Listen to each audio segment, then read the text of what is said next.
which as a mom of 3 kids, I can't imagine. I see what these parents are going through with their kids in the station every day, and I can't imagine like just putting that in, kind of hands of a system that's not really prepared to take care of us or them. So there is news on the expedited work permit situation. I'm not sure if you have heard, but President Biden, but he went ahead and I don't know if it's an order, I don't know what, but he allowed for Venezuelans who have entered the country before July 30th to get the expedited work permit. So one important thing is to make sure that they know that this is an option. But a second important thing is to expand this because we know it's not just Venezuelans that are coming into the community, and there's Venezuelans that have arrived after that date. So everybody really needs to be able to have a way to thrive in Chicago, and working, we know, is vital to that. And it's in our interest too, because this goes towards public safety, right? When people have jobs, they're able to provide for themselves and create safer communities.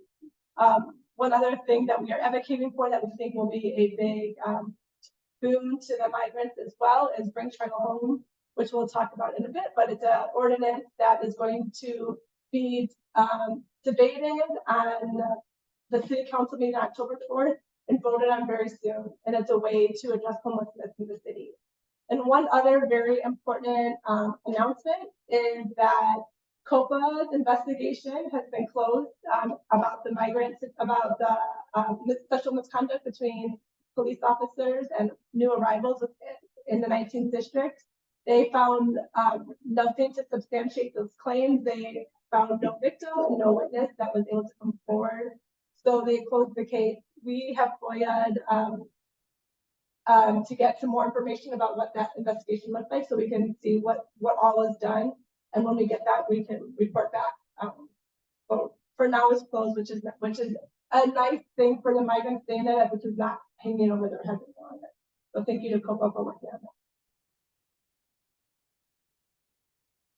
This next topic is, I wanted to give an update on an issue that I raised at the last district council meeting, and this is having to do with how matters of allegations of serious police misconduct are finally decided in the city of Chicago. So for the past 60 years, a body called the Police Board has determined final discipline if there are charges brought against an officer that would require that officer either be terminated from the police force or be suspended for more than 1 year. So again, this is a very small number of officers that's involved. The vast majority of officers, this has nothing to do with their jobs or daily life. But for very serious misconduct, this is the process the city has used to decide whether those findings should be substantiated and what discipline should be put out. Earlier this summer, an arbitrator ruled that the officers who are facing those kinds of allegations should have the option to go through private arbitration rather than through this public police board. I believe, and Jenny and Murillo have joined me and along with 41 total district council members from throughout the city of Chicago, and asking the Chicago City Council to reject this ruling and not undercut the power of the publicly accountable police board in favor of private arbitration. Private arbitration is sorry. It's a good question. So the collective bargaining agreement between the city and the Fraternal Order of Police, which is the largest police union that works with patrol officers, there was a dispute as to what would go into that collective bargaining agreement because they couldn't decide on certain issues.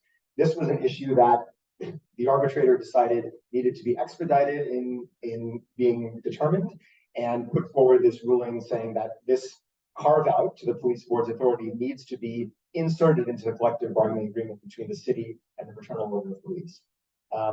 We are advocating, and nearly 2/3 of the district councilors elected throughout the city of Chicago are advocating that the city council reject this because the police board allows for public accountability involving the most serious issues of misconduct in our police department. We know that there's an unfortunate history of misconduct in our police department, and the only way to create better trust, I believe, is to make sure that there's a transparent process for making sure that the most serious issues are dealt with in a public, transparent, and accountable manner. So we believe this will come before the city council for a vote at some time. Since our last meeting, this letter was released by 41 district council members, including the 3 of us here. We've submitted it to the city council. The police board has also voted to reject this for obvious reasons. It would undercut their authority. The Community Commission for Public Safety and Accountability, which we'll talk about more in a bit, has also spoken out against this. So it's just something to keep in mind as you're watching the news on this issue, and something that we're going to keep our eyes on as well. If you also have ideas and feelings about it, contact your alder who will be voting.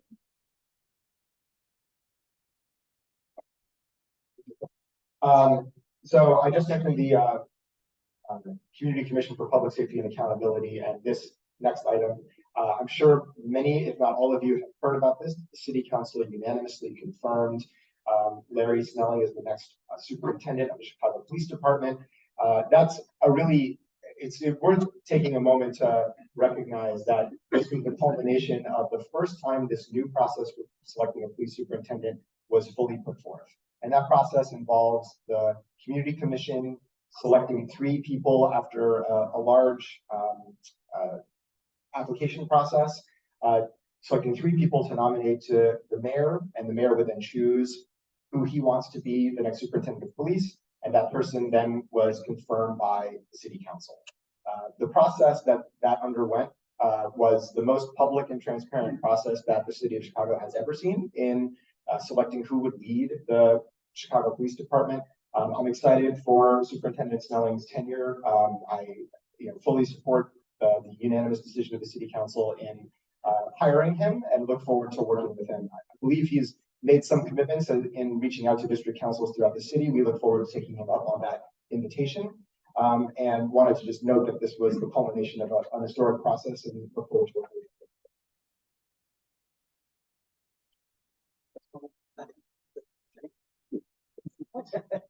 Just real quick, we always give an update on some of the places that we have been in contact with. We had a really nice meet and greet with State Representative Ed Williams and some of her constituents, as well as you can see, a long list of other people who we've been in communication with. As we mentioned, one of our big goals is really just getting out in the community and talking with people and hearing all the other things that go into public safety. So being out in conversation is important to us. And the next slide is just about a reminder that we want to be talking to you guys. Please feel free to reach out to us. We are always interested in doing one-on-one meetings, small group meetings, joining the meeting that you have, that you are running and want us to speak at. Just a show of hands. Anybody here emailed us? Yeah. Anybody? Yeah. Great. Keep doing it. Just want to make sure that everybody knows that you can contact us. We're very, as Jenny mentioned, we're very focused on building relationships throughout the community. So please be part of that. And the reason we're focused on that is because really the success of the district council depends on it, right? And so we can work hard, we can do all these things, but it needs to be a community effort, because we know that it takes community in order to make change. It takes community involvement to create safe neighborhoods. So thank you for all your engagement and for what you've been doing. And for being here. Thank you. Okay, so let's get into some discussions. As I mentioned, we're going to recap what we've covered in the last 4 months, I think. Oh, wow, time flies. So first up, I want to just do a reintroduction of what the district council is, right? Just in case everybody needs a refresher on what our position, our responsibilities are. So the way we like to put this is in context of how we work throughout the community and with city agencies, right? We like to think of ourselves as not necessarily the experts, but as the connectors to those experts, right? We understand that you might have any issues or concerns. We will identify the appropriate resources or people and put you in contact so that you can get whatever priority you have completed as you wish. So we serve as police district council members. We are a part-time position that we work, I think, at a 20-hour capacity per month. It's been a little bit more than that, if we are being honest. But we work with elected officials. We work with the mayor's office. We have monthly meetings with alders, and we also have, as we just mentioned, meet and greets and joined initiatives with representatives in our area. We also work very closely with the CCPSA, the Community Commission for Public Safety and Accountability. As Sam will talk to you a little bit later, we serve as one of the 33 nominators for who serves on the Community Commission.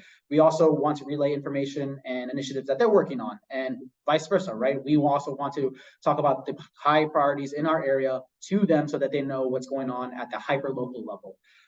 We also want to recognize our officers in the room today.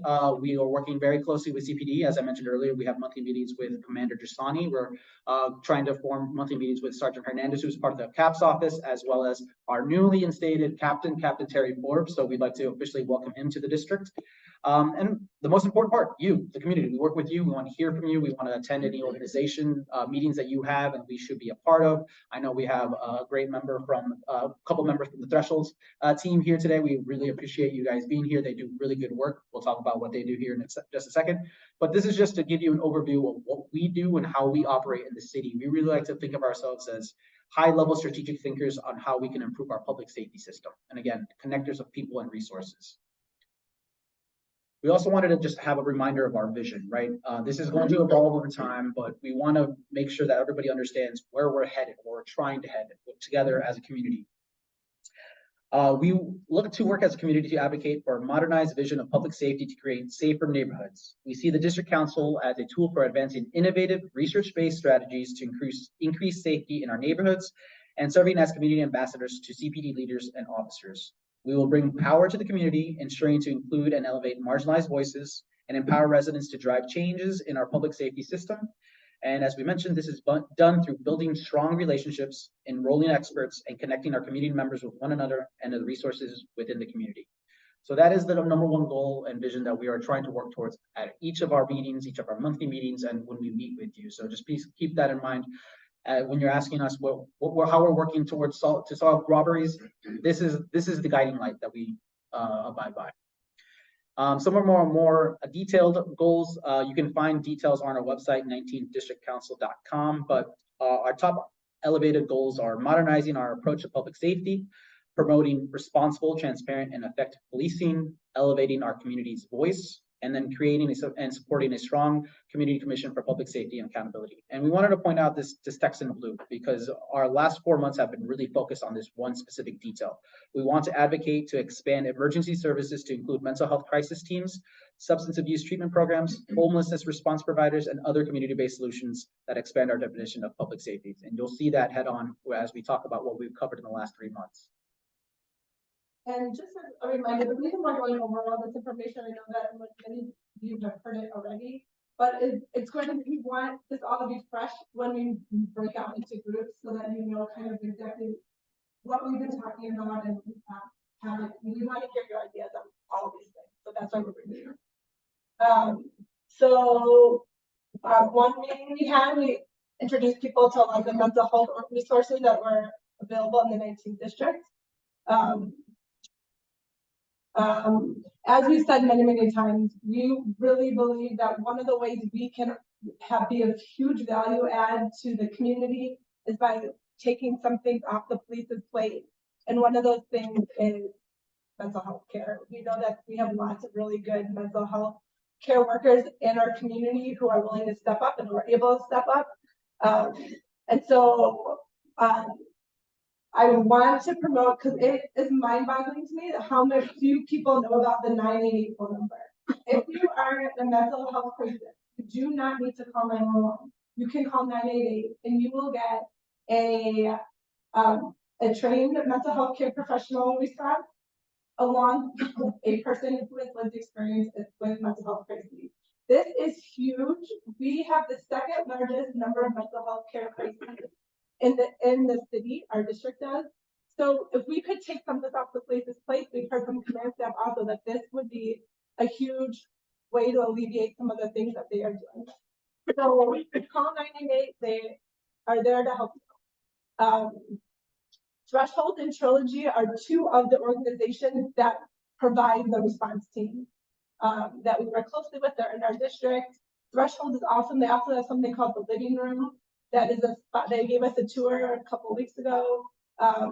It's really nice. It's a very calm spot for people to go to just de-escalate for the day. If someone's having a mental health crisis, and they just need a spot to just kind of breathe and relax and take them down a bit. And we don't want to send them to a hospital because that's not the right placement for them. Josh, you can send them to the living room and they're able to get them the services, they're able to de-escalate them, and then help provide them with the wraparound services that they need. There's also the CARE team that operates in our district. CARE for Crisis Assistance Response and Engagement. That is a police officer and a mental health care worker that respond together to mental health crises. The thing we always point out is that the care hours are very, very limited. It's Monday through Friday, like 9 to 4:30. 10:30 to 4 p.m. Okay, so if this is the model that the city wants to invest in, we need to expand it. There's that needs to happen. And then there's also another level of officer training called CIT officers, who are crisis intervention teams, and they're able to respond when there's some mental health crisis. But those are police officers with not as much training as a person who has gone to school and gotten the mental health background and training that they need. Yeah, and I just want to give an example as to when you can contact these organizations, right? I think a lot of us may be a little hesitant to call 911 in situations. So I had a friend text me, he said, I see that there's this man on the corner of Broadway and Aldine, and he's been very aggressively shouting at people and maybe even trying to grab people. And so I don't want to call the police because I feel like that could escalate this situation, or I don't want to send him to jail because I don't think that's the right situation. So what do I do? And exactly as Jenny mentioned, we informed him that 988 does exist. If you call 988, explain the situation, they can call one of these teams that we've just described, either whether it be the CARE team, CIT, or they might even contact Thresholds or Trilogy, right? And so if you feel that the hospital or the jail is not the right place for this, folks, err on the side of calling 988, as long as there's not, a very obvious violent situation happening. If there's any violence involved, please do call 911. But that is just an example of when you can use or utilize some of these resources that we're talking about today. All right.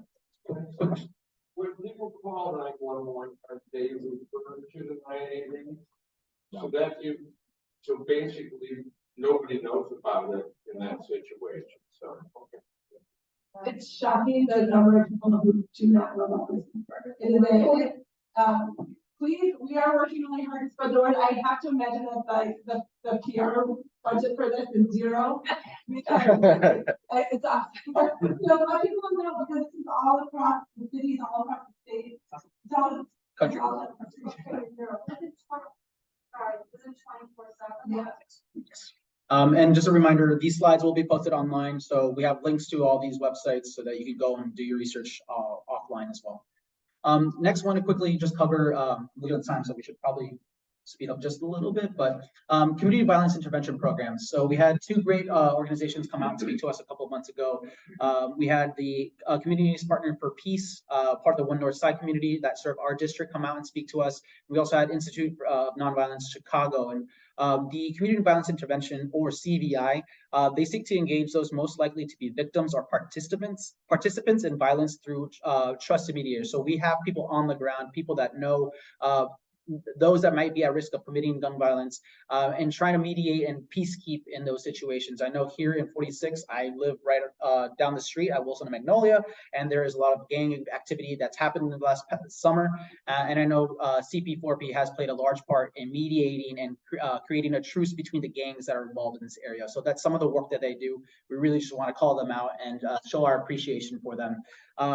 I'm not going to go through each of these details, but they do street outreach, victim advocacy and support, and they also do case management and re-entry support. So that means, how do they re-enter to our society to become productive contributing members in the way that we would like to see a safe community engage, right? And then, as I mentioned, we have Communities Partnering for Peace and Institute for Nonviolence Chicago, who came to speak at our July meeting, I believe it was. So please check them out online. And then we'll go into homelessness and public safety. So the homelessness issue, what we chatted in our last district meeting on this. And the reason we're at least in the council, why are we talking about homelessness? It's very similar to what Jenny mentioned earlier, which is that a lot is put on the plate of police, and there's a lot of connections between homelessness and public safety. So those who are experiencing homelessness are more likely to become incarcerated. On the other way around, those who are incarcerated are more likely to become homeless. Those who are provided with supportive housing services and wraparound services are more likely to not be homeless anymore. And we've heard from police leadership in our district that they spend a lot of their time addressing issues related to homelessness, which again is time that might be spent addressing more violent crimes that are concerning elements. So having some sustainable solution to this issue, to making sure that people have permanent and sustainable housing, is something that will benefit our public safety outlook in Chicago going forward. Yeah. Just another example. So as Sam just mentioned, our police are tasked with dealing with homeless and mental health issues very frequently.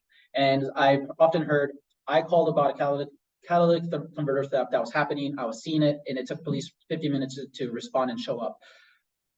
This is all a system that is engaging with it itself, right? It's a chain reaction. If our police are dealing with homeless and mental health response and not being able to address some of these other property or violent crimes, then there's a serious issue there, right? So this is why we talk about how everything is connected, and this is a holistic approach. So if we have the appropriate mental health and homeless responders, then that's going to allow our police to focus on the violent and serious crimes that they're tasked to address. So that's how this whole idea is coming together for us. And last time we had some speakers who provided a range of perspectives on this issue. We had a case outreach worker who spoke about his work doing outreach to folks who are in encampments and experiencing homelessness. We heard from an individual, Anthony Perkins, who himself experienced many years of homelessness and what it was like to gain permanent housing and wraparound services. And we heard from another organization in Uptown, which we're going to think about. Voices of the People. They're right in our neighborhood, so we want to make sure to shout them out. Who provide housing services right here in this area. And we heard from an organizer with One Northside organization that works also right in this area about the Bring Chicago Home proposal. And we wanted to let our community know about it because it's going to be debated even starting this week in City Council. So just as a quick recap of what that proposal is, it is a proposal that would include an increase for some property transfers to create a dedicated funding stream to address homelessness for permanent supportive housing, for wraparound services to address homelessness. Right now in Chicago, there's almost no dedicated funding to address this issue, which is very different from our peer cities like New York and LA. So the proposal as it's currently crafted would involve an increase in the real estate transfer tax, which is the one-time tax that's paid when a property is sold. The increase would only be for properties that are $1 million and up. There would actually be a decrease in that tax for properties that are below $1 million, which is 96% of home sales in Chicago. And the increase in the tax would only affect those dollars that are above $1 million. So as currently crafted, the proposal is a reduction for 96% of home sales in the city of Chicago. It would be an increase on these high value sales and would generate an estimated between at least 100 million. I think some of the current estimates are up to $160 million per year dedicated to addressing homelessness and providing homelessness services. So I already covered some of the information on this slide. I got ahead of myself, but again, it's just for those transfers that are above $1 million. It would apply to 4.2% approximately of properties sold in the city of Chicago. And the process for this, because it's a little bit wonky compared to how other things take place. Usually you ask the city council to pass a law, they pass a law, and it becomes law. In this case, because of the taxing structure, the way that this would become a reality if it were to get passed is it needs to be passed by a referendum. So first, the city council has to vote on the language that would go on the ballot. It would probably go on either the March primary ballot or the following election in November. The city council debate that's happening right now is whether to approve a question to go on the ballot. So that's the decision point that we're at now. If the city council approves a question to go on the ballot, it would then go to a referendum vote of the voters in Chicago. So there would be a public campaign, and you would have an opportunity to vote on this proposal at the election that this question was put on. And if it gets a majority of votes, it would be passed. Again, contact your older person. I support it. Mhm. Yep. They're not included in the, I don't know if they're including the numbers for the going rising. 68,000 is the number that, the Bring Child Home Coalition is saying are homeless in Chicago. That includes people who are doubled up, so living with somebody else who don't have a key of their own to get into a house, a place that they know every night can be theirs. But would that tax that RMTV for migrants? Would it go towards help provide, yeah, there's provide services to all people in Chicago who need services. Tax, is it only for, it would be paid for by the purchaser of property or the seller of the property? It's- Purchaser, okay. I understood it was the purchaser. And it's already a tax that people pay. So we already pay if you bought a house, you pay 0.75% on it already. And that would change if you were buying a property that's less than $1 million, that would change to 0.6%. So as Sam mentioned, it is a reduction for approximately 96% of homes in Chicago. And again, it's just a one-time tax, separate from property taxes, which are every year. It's only a tax that is assessed for rent properties. Okay, now for the fun stuff. So as I mentioned, we're gonna do something different today. We're gonna hear from you directly, and we're gonna ask that everybody converse with one another. So the way that this is gonna work, we're going to break out into groups. Let's see, how many people do we have here? 5 groups. We have about 40 people. So let's do about 7 groups, 6 to 7 groups. Okay, we'll be counting off by 6, right? So we're going to be in groups of no more than 6 people. We're going to pose a question here, and we're going to put it on the screen. And we're going to take 5 minutes as a group to answer these questions. We're going to want everybody in a group to assign them a captain or a scribe so that you guys can take notes. And then what we're going to do is we're going to break out into three larger groups where you will report out what you discussed with Sam, Jenny, and I towards the end, right? And then at the very end, Sam, Jenny, and I are going to summarize what we've heard from each of the groups. And we have 40 groups, so we're going to have about 6 groups of 6 with a few with 7, right? Okay, so the way we'll do this is we'll go ahead and count off. I'll do, what's that? 39. 7. Yeah. Okay, so if anybody wants to opt out, as some people have, more than welcome, but we really want to encourage conversations amongst ourselves, right? So we're gonna go ahead and count off. I'm gonna start with the left side of the room first, and then I'm gonna go to the right side. So 1, we'll do the second.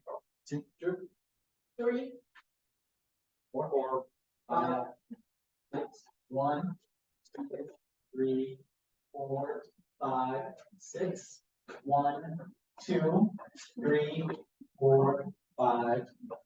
And officers, do you guys want to participate or do you guys want to observe? Participate.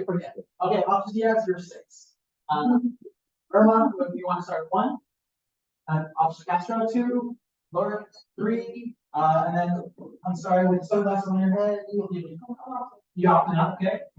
4. And then white mask 5, 6, and 1, 2, 3, 4, 5, 6, 1, 2, 2 opt-outs. 1, 2, 3, 4. Okay, so now we're gonna have groups. Group 1, 5 here by little list.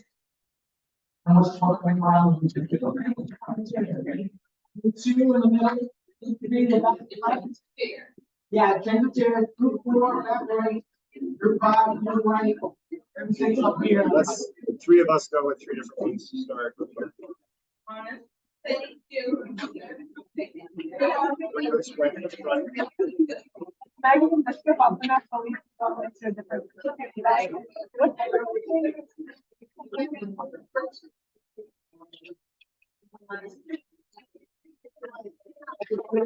a different.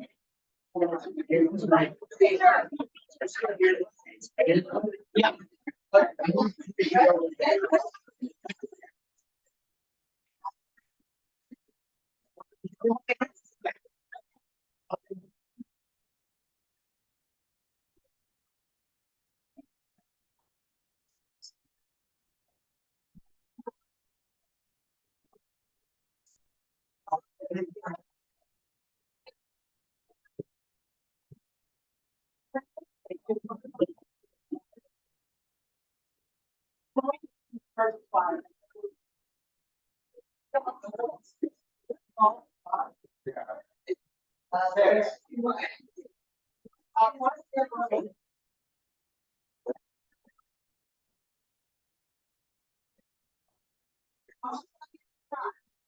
Yes, everybody take note. Yeah, elect holders to your captain so that, they can read out to, each of us, discount.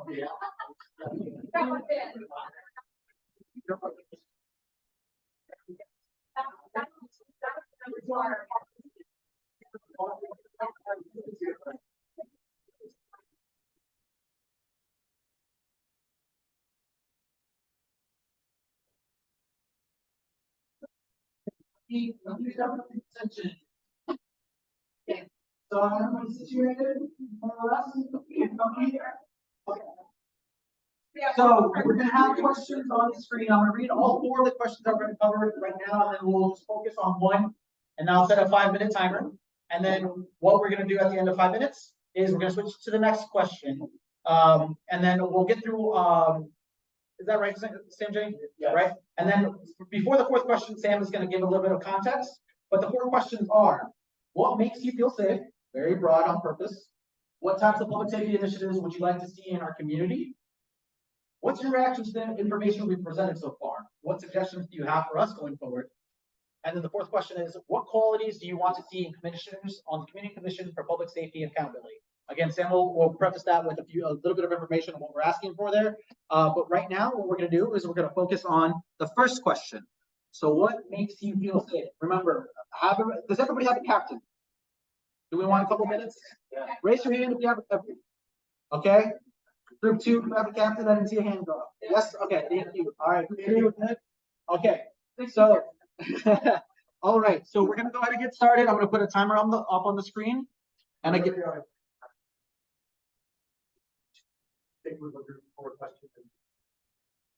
Yes.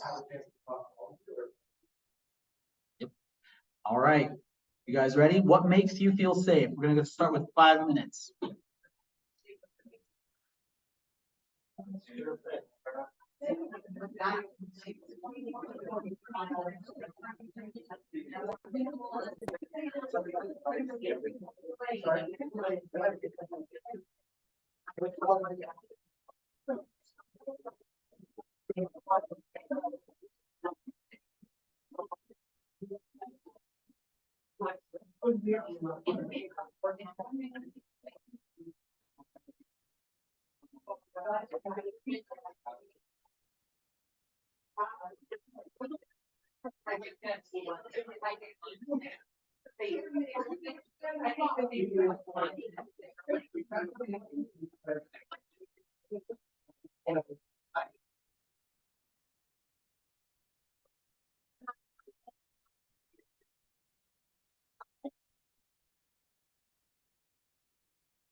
Yeah.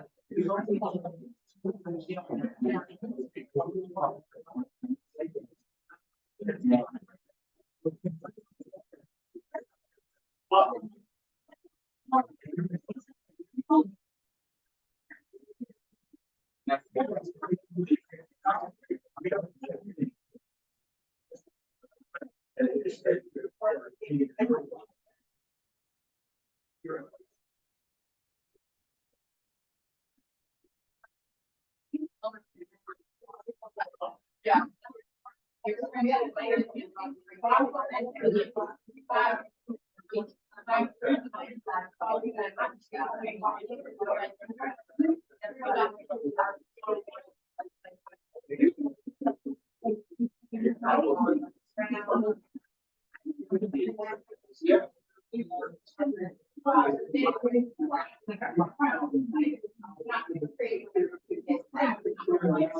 So the thing about this, around.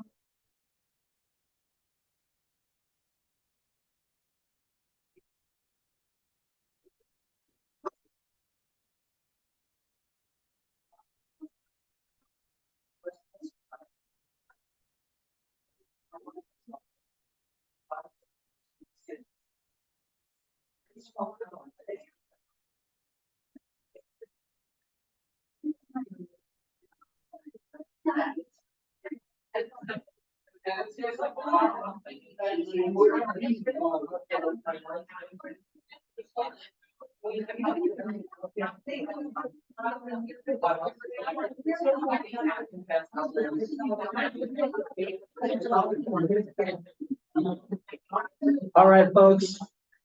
Let's take a couple of seconds just to wrap up.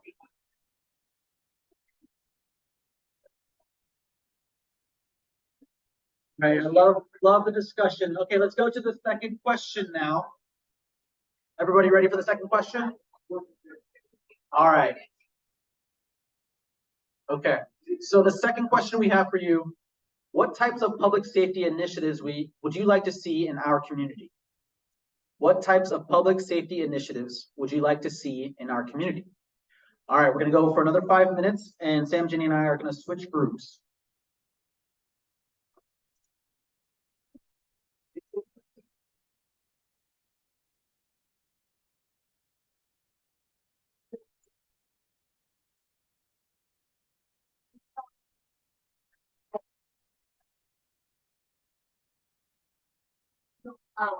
One more. Like.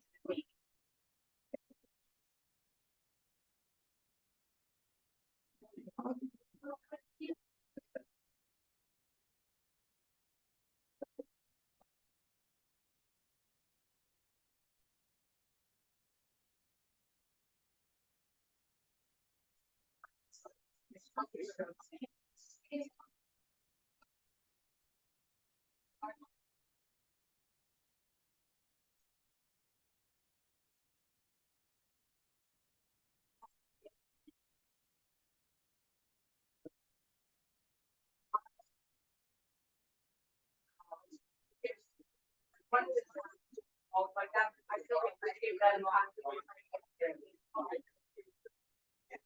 That always would be like a challenge of the time of public education or like resources, public education. Kind of like what actually.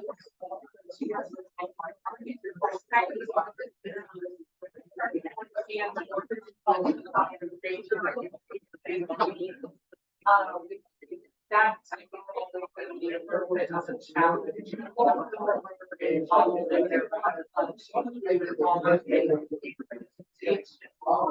That's a great place to start.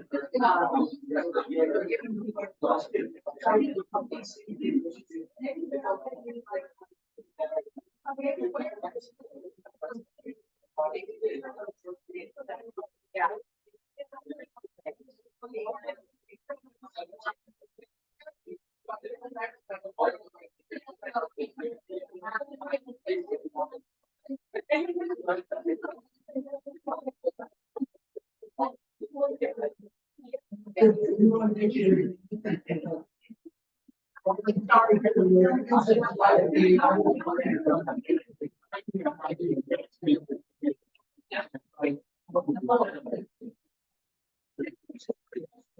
All the time. Keep playing games. It's fights.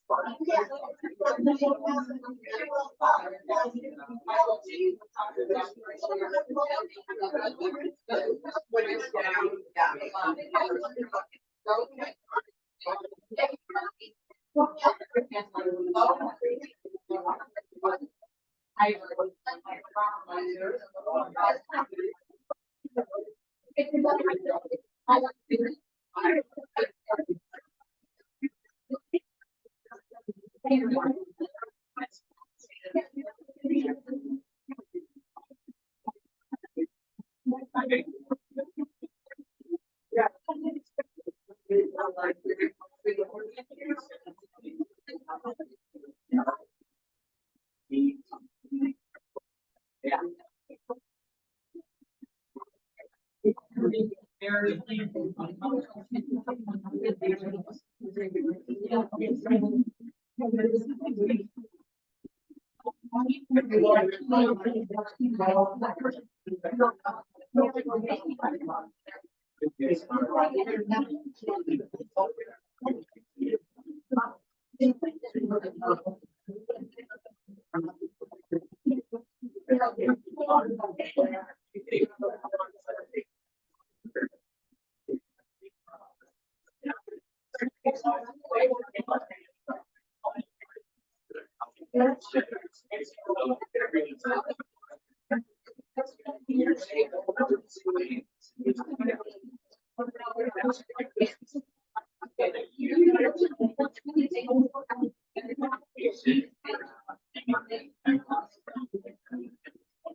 Okay, question number three. Question number three. I love all the discussion that's happening. Thank you so much to everybody. But the question number three for us, focus on district council.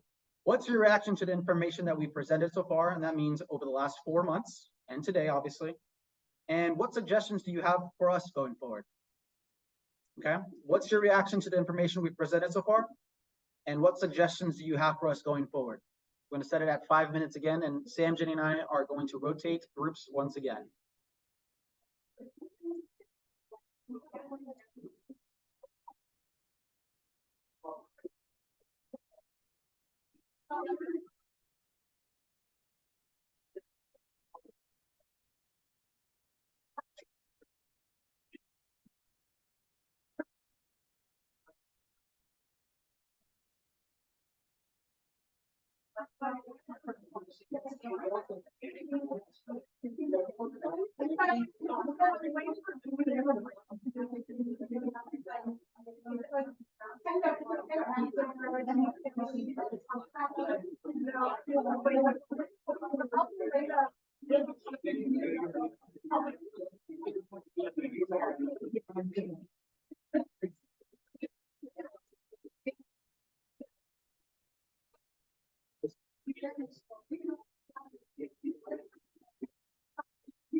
Why is that? Conversation. What other?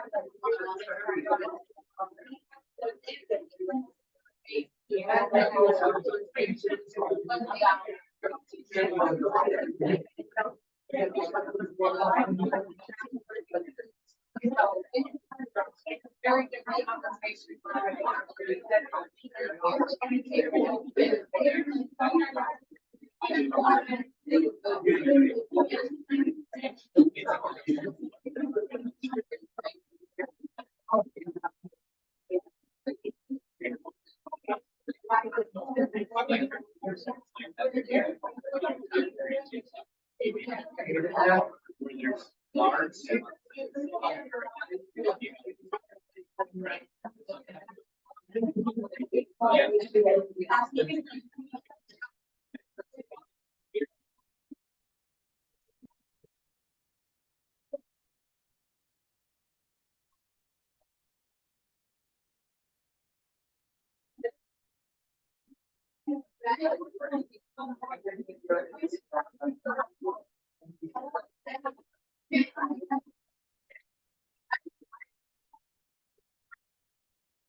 All right, so let's turn back up to the front. I'm gonna ask Sam to come over so he can explain and provide context for the last question.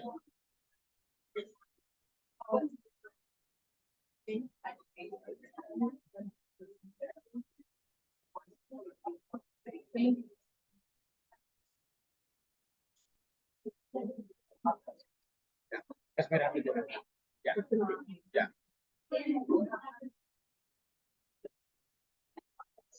Yeah. Yeah. If I could, direct your attention right here for just a minute. Sorry for, the bigger conversation, I'm able to continue. I also want to make sure that you know that we've got, do you want to go ahead and, address, you can answer all the questions. If you feel like you didn't, you want to give specific feedback, there's an opportunity to like put it in a web form for us. So you can do it individually if you like, and put that up at the end. This last question is a little bit specific, and I want to spend just a couple minutes explaining the context so that you can have a meaningful conversation about the groups. So we talked about earlier the Community Commission for Public Safety and Accountability, and they're highlighted in this box on our little infographic here. That is a 7-member body that is currently exists.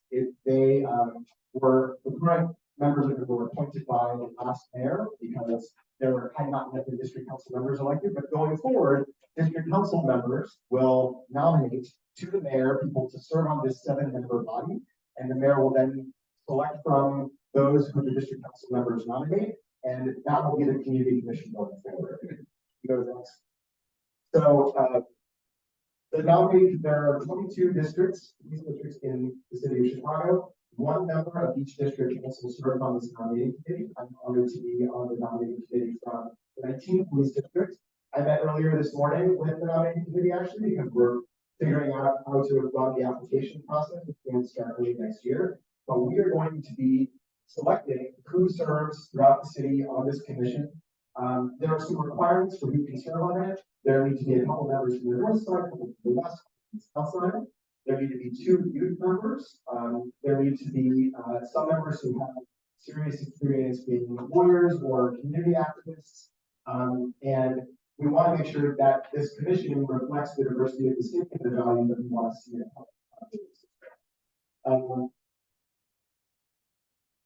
Yes. So a couple of the, so they know what the community commission does. They exercise some very significant powers and authorities regarding the police department and public safety in Chicago. Again, it's a brand new system. They were created at the same time the district were created. So in just the last year or so that the community commission has existed, the most high profile thing they have done is nominated 3 people to be superintendent of the police department. And as we covered earlier, Larry Snelling was among those nominees. It was just selected by the mayor and then unanimously ratified by the city council. The police department, so that's a new public process for selecting who leads the police department. They also select who leads the head of the Civilian Office of Police Accountability, which investigates allegations of police misconduct. They also nominate members of the police board to the mayor, and they're the ones who decide final cases of certain issues of police misconduct. They also have final say over general orders of police policy. So the first one that they passed recently is, you may have heard about the so-called gang database that the police department kept for many years that had thousands of entries on it, people who, there was no real process for figuring out how you got on this list. And there were some people who were 8 years old and some people who were 108 years old on this list.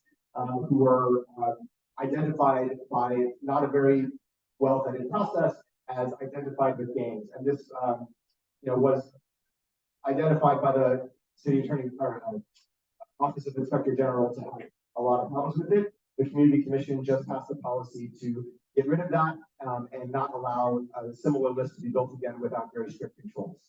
So they also comment on the police budget every year. They set goals for the superintendent of police and for the head of the accountability agencies. So they exercise a lot of powers. It's a 7-member body, and they can only get there with the will of the elected district council members. And what we want to do now, go to the next, is ask you what you want to see in a commissioner to the Community Commission for Public Safety. There is a full survey that we were handing out at the beginning. You might have gotten a copy of it. I would love it if you have that and want to fill it out and give me the physical copy. There's also this QR code if you want to scan it, or I can give you the address. It's very long, but I can give it to you manually with an individual survey for what you'd like to see in a community commissioner. But I do also want to take the next 5 minutes as the last question we cover here to just discuss what are the kinds of qualities that you'd like to see in a community commissioner as I review applications and decide who I'm going to cast my vote for to nominate today. Any questions before we bring it up? Okay, let's do 5 minutes. Yeah. Yeah. Go the PowerPoint. Yeah, Yeah. so I can take notes on that. Yeah. Yes, that's good. Like, if it's sort of question, I don't want you guys to like pronounce my other theory of redistrict out. Yes. You guys, right. I don't have an issue with that. We can double check. Thank you so much. I can double check with Jenny, but I think that's fine because you just want, yeah.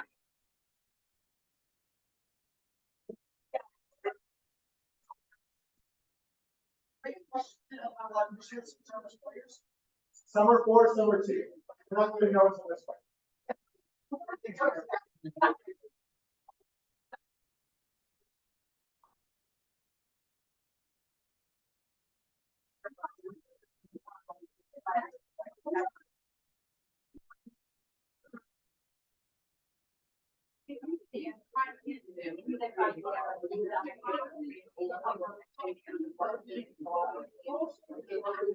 Are knowledgeable and understanding of the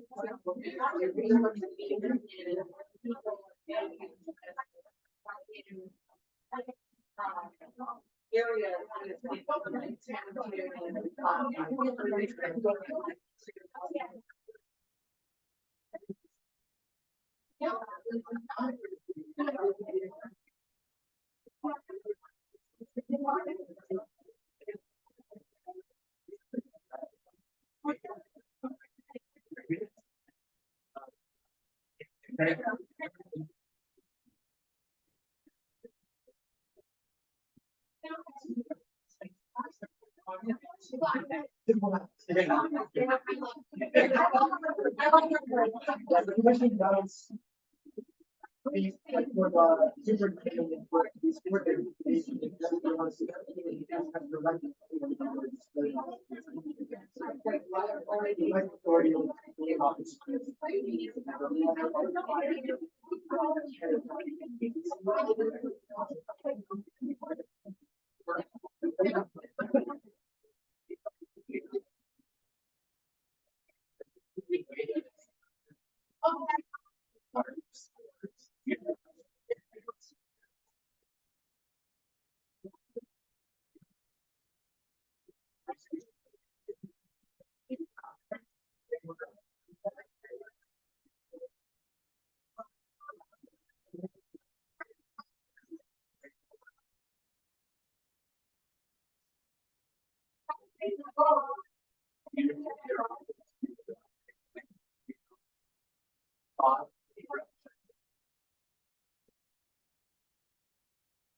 You guys can do like this.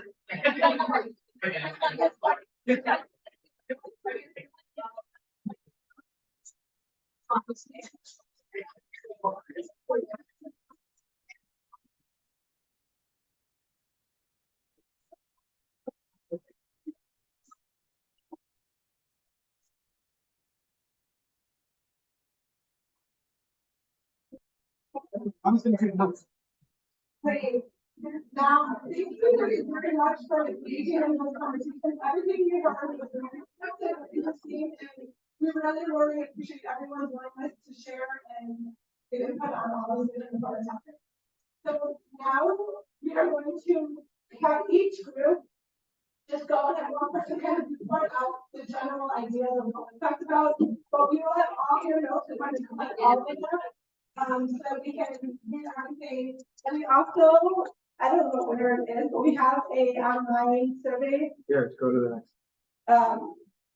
That will also send out an email shortly.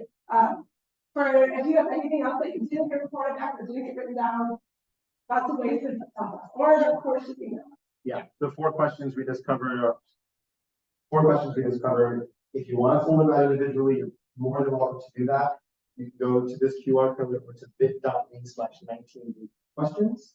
And the 4 questions we just went over, you can fill out there. And we'll probably send that to everyone. We now like to just get each of the groups. And a huge thank you to the scribe, the captains, for working with notes on this. We'd love to get them at the end of this, but why don't we just go with group 1?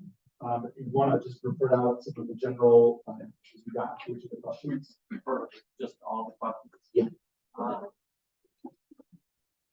I think a big part of our group's feeling was being involved and knowing people and knowing that you live in a diverse neighborhood was very important to us.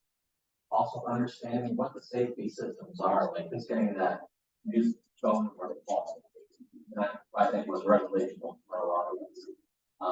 Knowing your neighbors, interacting with neighbors, And all the social agencies that are part of this area, if you know there's a place where you can get help, and you might be able to refer people to get help. Doesn't work.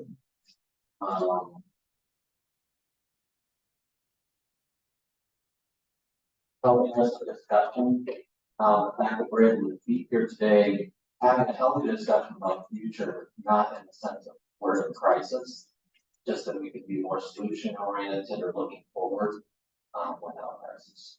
So. So. Thank you very much.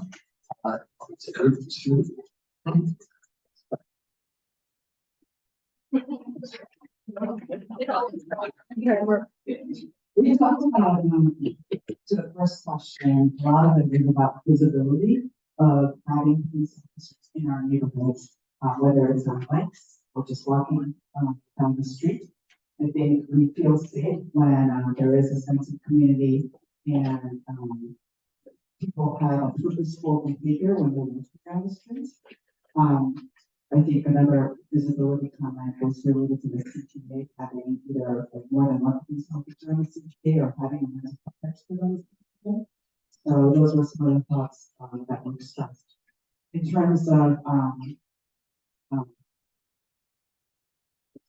those are some of the key thoughts. I think there is concern overall about our neighborhood and wanting to be able to live ourselves in our, freely. And so definitely there's awareness. We want more public awareness of the resources like the 988 number and so forth. Yeah. Any suggestions for us going forward? We thought that the resources that you're sharing with us is very helpful. Having conversations like this where members of the community are able to express their thoughts and experiences are very helpful. So I think another one that a great one you mentioned is having an eye towards short-term and long-term public safety solutions. correct. So short term meaning many of us have heard about armed robberies or shootings in our own neighborhoods. So what are some of the things that being done to address those kind of things? Homelessness, mental health is also very important, but that's a long-term solution that can be solved.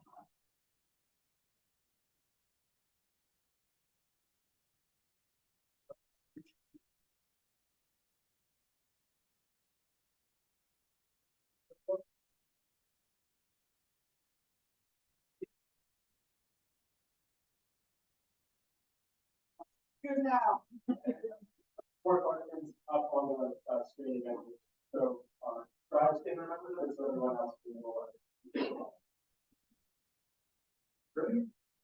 Okay, for what makes you feel safe, we talked about needing more transparency and information of really what is going on. What are the incidents? What are they doing? What has it been resolved or not? We talked about the feeling safer when there's more people on the street, more people even in the front of the house. We talked a lot about the importance of having streets being well lit, as opposed to some very dark streets you sometimes have to navigate, whether you're going to home or to work or whatever. The point was brought up about even cutting trees, getting the city to cut your trees so that the lights are more obvious and the street is just better lit. And then police presence was something that most people felt certainly makes you safer as it should, but just a regular, whether it's a squad car going down the street or someone patrolling, a recurring police presence does add to the safety. What types of, second question, public safety initiatives?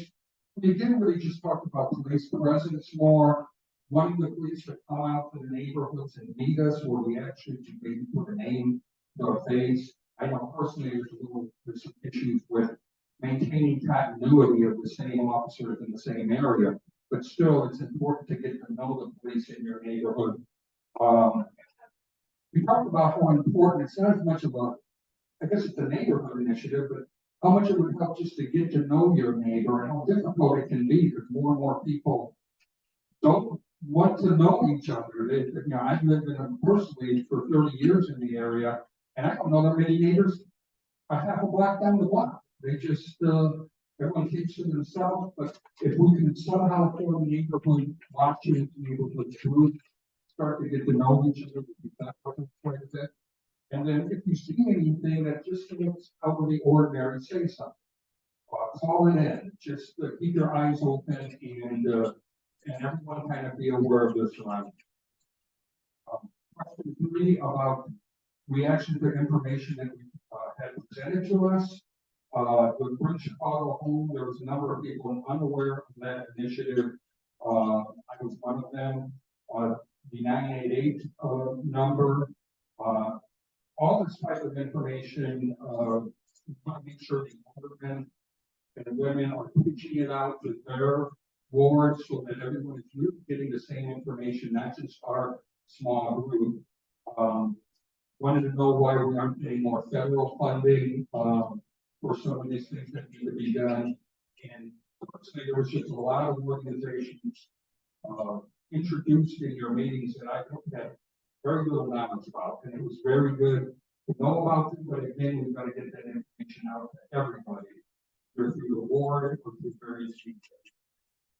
And then finally, the fourth question about the qualities for the 7 committee members.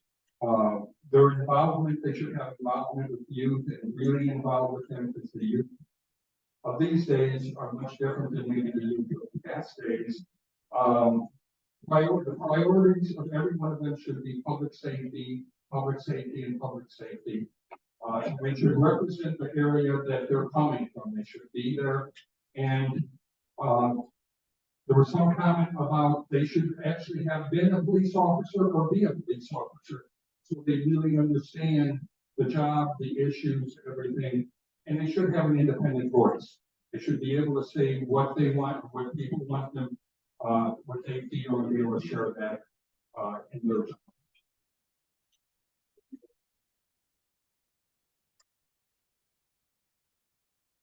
Might go to the next group because I also want to give Julio just like 30 seconds to rest. If I was to ask for the scribes in each of the groups, if we haven't gotten their notes yet, it would be really helpful if we could just indicate on the top of each page which number question the notes would contain to, so that we can make sense of them when we collect them. The recaps we're getting it done as fast as we can, and we're listening to it right now, and the notes are going to make sure to have the information that we all discussed. That would be super helpful if you don't. Move on to group 4. So we've said a lot of what has already been said. What makes you feel safe when there's people around? So if there's a lot of people around, because there's people out around. More police presence, foot patrols on bike, lighting is important, litter, police being more approachable, buildings in the neighborhood being occupied. Not empty rooms and things like that. Question 2, what types of public safety, we mentioned this, would like to see more public education about resources, more outreach from the police about what's going on in the neighborhood. Communication was a big thing. Maybe community block groups, trying to get neighborhood watch groups going. Don't recreate the wheel. What are other cities doing that work? So let's investigate what other cities are doing. Maybe have a marketing budget to get some of this information out in the community. The 98, promoting 98 was that came up in all of our conversations. And the reaction to the information presented so far, we wanted to know what impact, and we know you've only been in council for a short time, but what impact have the councils had so far as a group related to the police? Have any changes happened yet? We'd like to know a list of current deficiencies in the police department. What are their needs? Public safety. And the last, for the CCPSA, someone who has a broad view of the city. Crime is affected by many things, not just, homelessness, the economic, health, and becoming open-minded with, that has been engaged in the city in some positive way, has experience, lawyers, definitely someone who's, had some experience working with youth and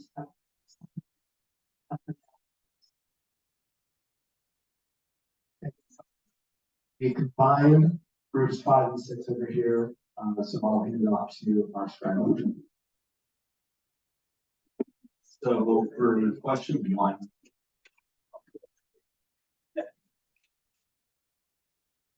Ready?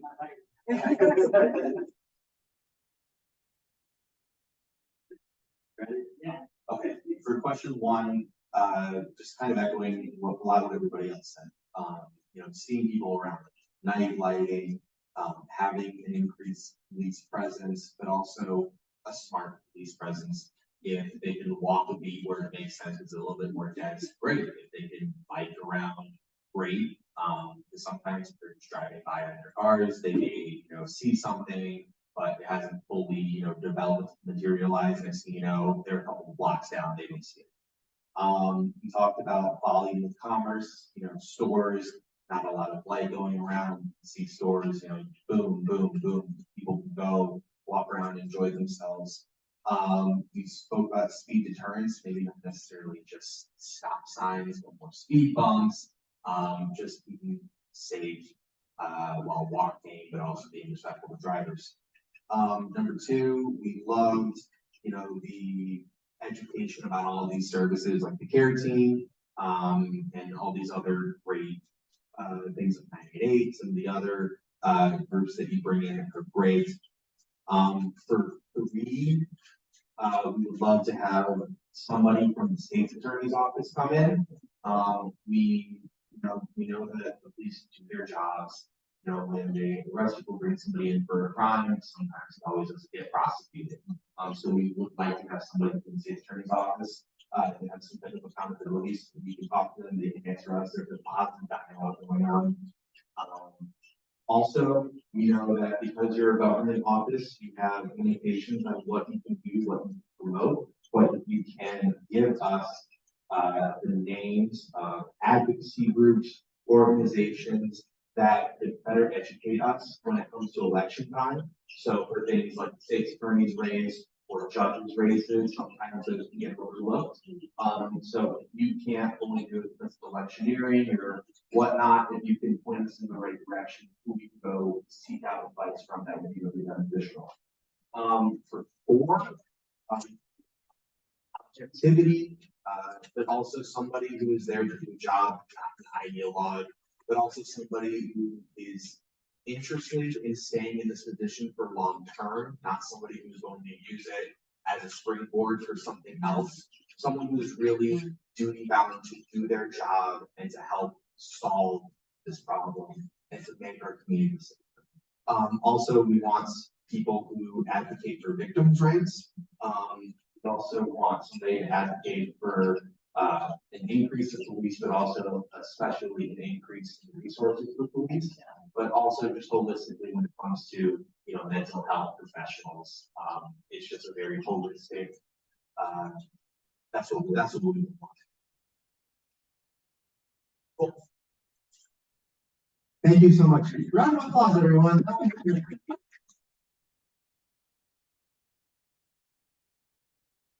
We appreciate your feedback. That's why we ran for this, is to elevate the voice of the community in these issues. Again, if you, we take all of this feedback very seriously. If you'd like to give individual feedback on any of these questions, you can scan this QR code or go to bit.ly/19 questions. And that's where you any of these questions and we'll see those. Thank you, Scribes, to our wonderful staff, Lisa Buford. There are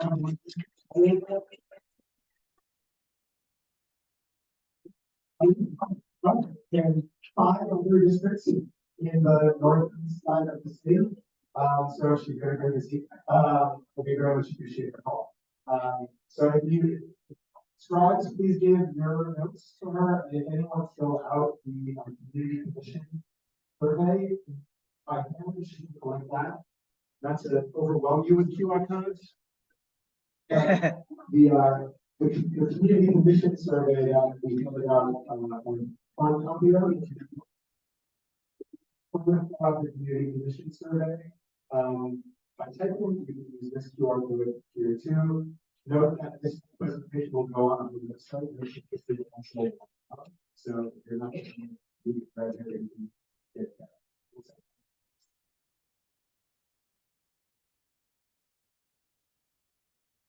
All right, we just want to call out the next meetings that we have coming up. Our next meeting is going to be Tuesday, not a Saturday, Tuesday, October 24th at 6:30 p.m. The location is still TBD, but we'll send an email out as soon as we have a location.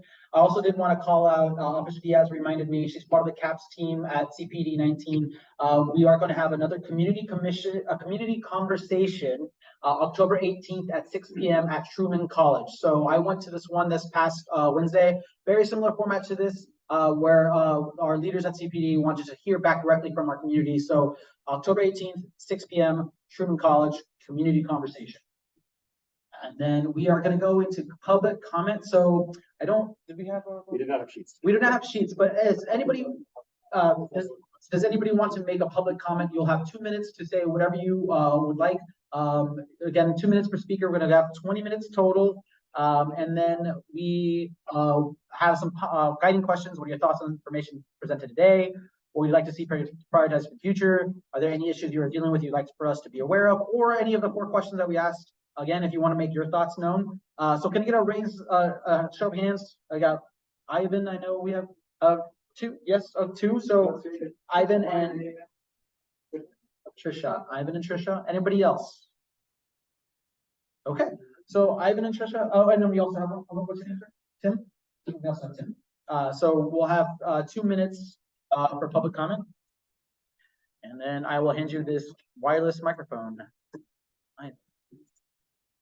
If you want to take the podium so it can be official. All right. No, you know, one of the things that it's just, big, but I think the issue about the Biden crisis is we're not looking at this also as an opportunity for economic development. And it makes it much better when we get that out there, that it's not just, this crisis, this could actually help increase tax base for the city. And boy, do a whole lot of things that we want to do. So just talking about it, we should always have that perspective. Thank you. Thank you.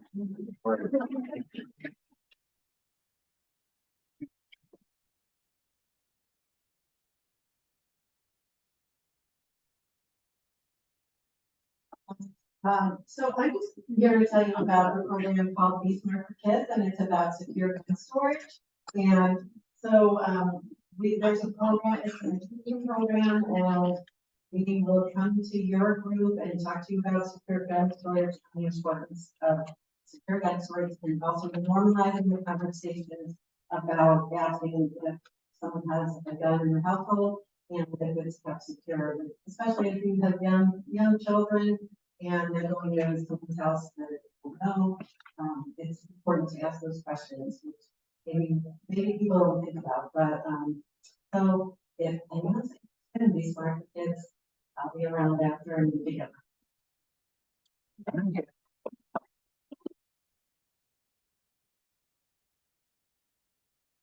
If you wish. This is for the customers. I'm so far the fan of this group.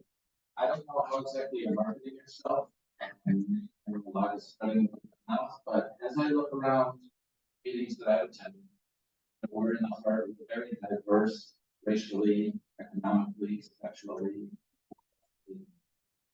district here, and we're not really. There are issues, around these 6 groups, we had a lot of overlap issues. There are some issues. But they're not.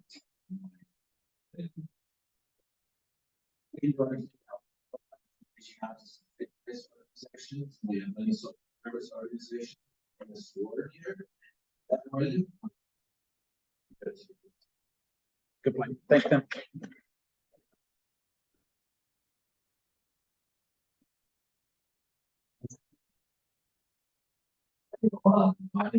Narrative with the Civilian Office of Police Accountability, also known as COPA. We investigate allegations of misconduct against members of the Chicago Police Department. One of the second misconduct and allegation investigation myself and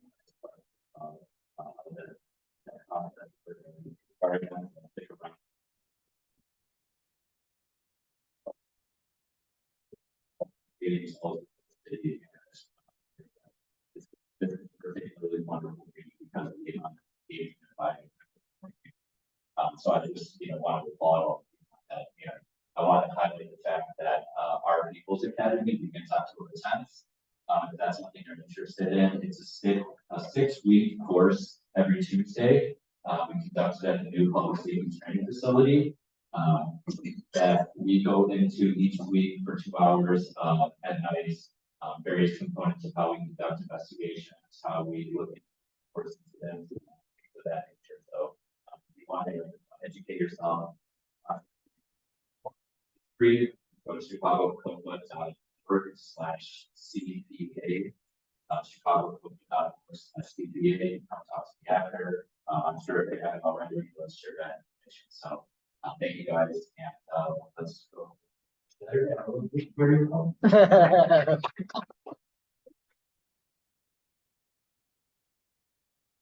Colin? I just want to again thank you all. All of us are so appreciative of your participation today. I know that when I attend meetings and they want other participation, I often run in the other direction. So thank you for staying and giving us your thoughts. We welcome them not just at this meeting, but anytime. So please feel free to reach out through to us individually at 19th District Council at gmail.com. These are our individual email addresses, and again, we'll post this online. And then you can reach out to us at 19th District Council at gmail.com as well. That comes to all 3 of us. Or we're happy to set up individual meetings, meet with community groups. I know Jenny's been doing that quite a lot. And we're all willing and eager to do that as well. So thank you again for taking your time here today.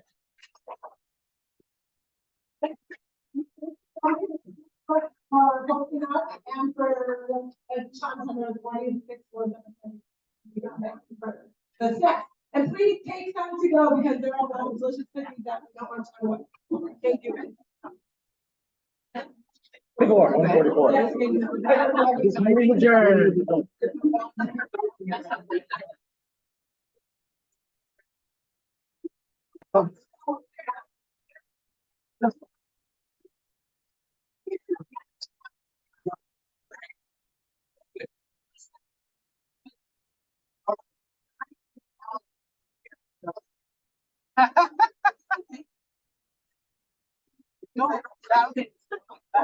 Great job, Don. Great job.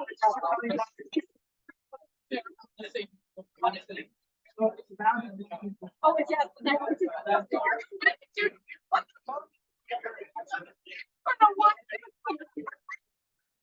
It's just like more of a process of, I'm really glad that.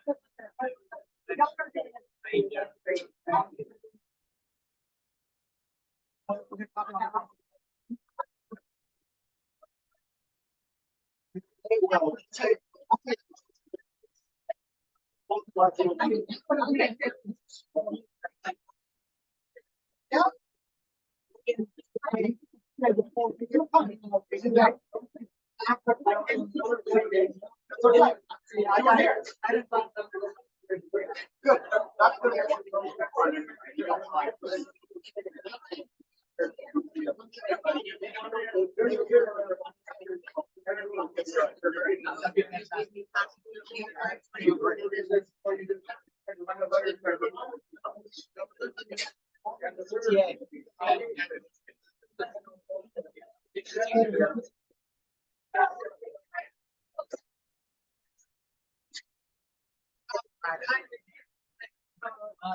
If anything I can do.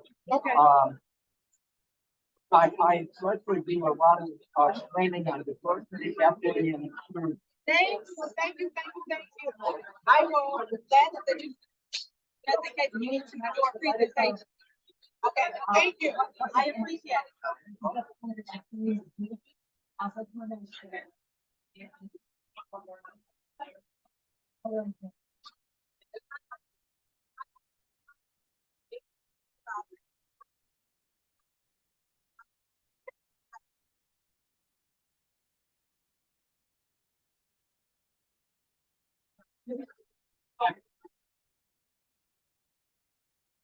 Yeah, no, yeah, let me tell them.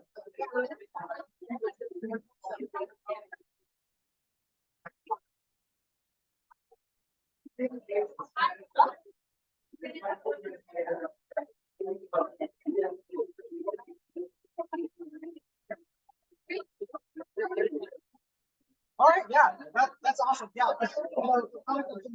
Very appropriate. We were trying to blast this out to as many people, I know it's.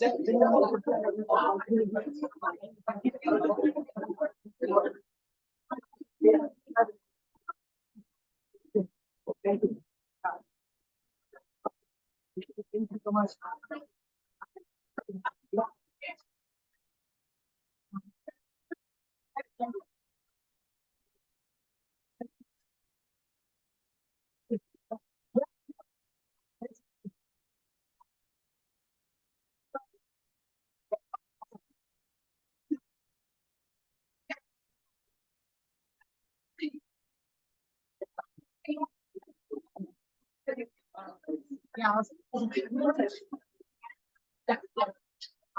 I'm trying on the way to yeah, always willing to come out and so one question so we were public meeting. But I don't know the public meeting. Then and then or part of the meeting, public meeting. Just for the last week, not good to see you all or something. Meeting. Put on the question.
Thanks so much for all your letters. I appreciate your questions.